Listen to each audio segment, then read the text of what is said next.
created by skull mapping. Before we start, let me give you a couple of tips in order to get the best experience. Please, remove your personal items from the tabletop so that the Petit Chef does not trip as he likes running around. Thank you. Place your napkins in your lap and make sure your plate is perfectly aligned with a magical circle of light. Please silence your phone so as not to disturb the other guests. And now, without further ado, allow me to introduce to you, all the way from France, measuring 6 centimeters, the world's smallest chef, the Petit Chef. Bonjour.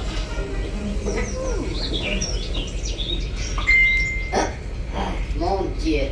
There's always one bad apple who still hasn't figured out how to silence their phone. Encore une fois. Oh, oops, c'est moi. What are you looking at? It's not my fault that I'm so popular. Let's see. It says, how can I become such a master chef like yourself? Flattering. Honestly, I get this question like a million times. To put this to bed once and for all, let me give you 4 tips on how to become a great chef. Even if you don't know how to cook an egg, by the end of this dinner, probably you will still not be able to cook an egg. What you expect, I'm not a miracle worker. But I'm sure if you pay attention, you'll learn a Thank thing you. or two. Or at least you'll be able to make an interesting picture for your Instagram. Hashtag most amazing dinner of my life. Hashtag Petit Chef so cute. Okay, without further ado, pay close attention. Leçon numéro 1. 3 words.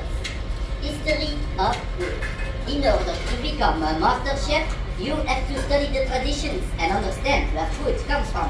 Let's take something simple and common as the tomato. Tomatoes don't come from Italy. No.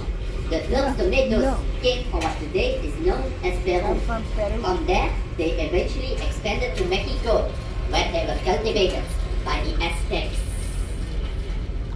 The Aztecs grew tomatoes on chinampas, which were floating gardens around their capital city Tenochtitlan. In the 16th century, the Spanish conquistador Don Hernán Cortés arrived in the New World. The Aztec king at first believed Cortés was the returning Quetzalcoatl, the feathered serpent god. But Cortés was out for gold and conquered and destroyed this beautiful Aztec city. When they sailed back to Europe, Cortés took tomato seeds with him.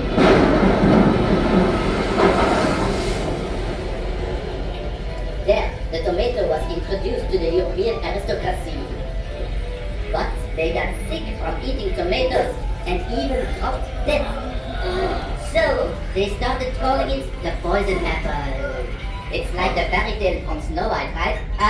Turns out it was because the rich were eating of silvery filter plates, and the tomatoes, which are high in acidity, dissolved part of the lead from the plates, and so when they ate tomatoes, they got lead poisoning. Finally, in the 19th century, an Italian chef created a pizza to celebrate the visit of Queen Margherita to Naples. He made a pizza with 3 ingredients that represented the colors of the new Italian flag. Red, the tomato sauce. White, the mozzarella cheese. And green, the basic topping. And so the pizza margherita was born, which was so successful that the tomato became a popular ingredient in many different dishes. So please enjoy this ingredient which made such beautiful travels over different continents. On a side note, we, the French, were convinced that tomatoes had powerful romantic qualities, and so we called them pommes d'amour, love apples. So, if you fall deeply in love this evening, don't forget to invite me to your wedding. Bon appétit! Over here now.